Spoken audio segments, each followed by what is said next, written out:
Assalamu alaikum wa rahmatullahi wa barakatuh. Respected teachers, parents and all my dear friends. My name is Khansa Daud Idgi and I am from 4th standard.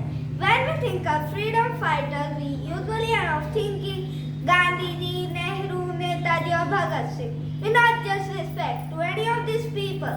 We would like to remind you that there were thousands of freedom fighters fought fearlessly against the British regime to give us our freedom. As we enjoy our Independence Day, it is our duty to remember the sacrifices that these great souls made for a happiness love. Today on Independence Day, we are going to talk about women freedom fighters. Velu Nachar, she was the first queen to wage the war against the British and gave them a good run for the money. The former princess of Ramanathapuram opposed the British rule before the Sepoy Mutiny. Matangiri Hazra was part of the Quit Indian movement and non-cooperation movement. During her procession, she continued to advance to be Indian flag. Even after being short-lived, she kept shouting Vande Mataram.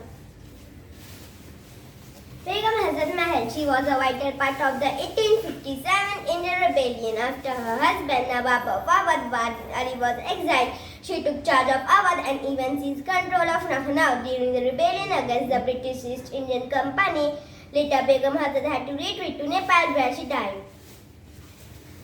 Bhogeshwari Bhuganani, she was brutally shot down by the British for launching the revolutionary mass program, the Bhargava. Kanakalata Barwa, she do a shoot down in a procession during the Quick Indian movement in 1942 for proudly holding up the national flag. Aruna Asawali, born in 16 July and died in 29 July. And Aruna Asawali for international understanding prize and he liked books of resilience of Indian women.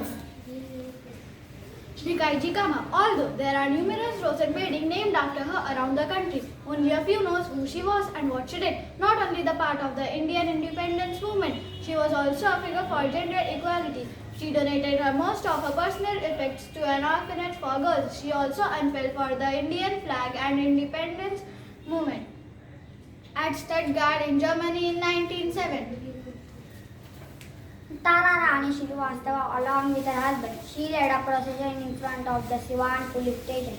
Though he was shot, she bandaged his wound and kept going forward.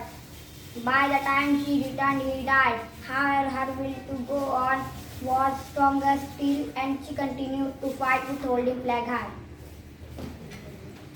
Kamala Devi Chattopadhyaya. Kamala Devi, the first woman to run for a legislature of seat in India, and in fact she was also the first Indian woman to be arrested by British regime. She played a very vital role as a social reformer and brought back handicrafts, theatres and handlooms to help uplift the social economic standards of the Indian women.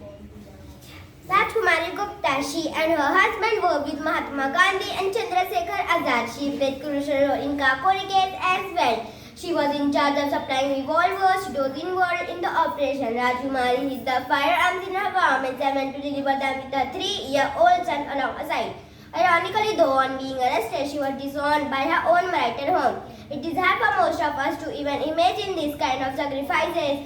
So let's please not take this independence and the sacrifices for granted. It is on each one of us to make India best country in the world. So please let's salute our 3-color flag and take pledge to make India best country in the world. And with this, I would like to end our speech. Jazakallah.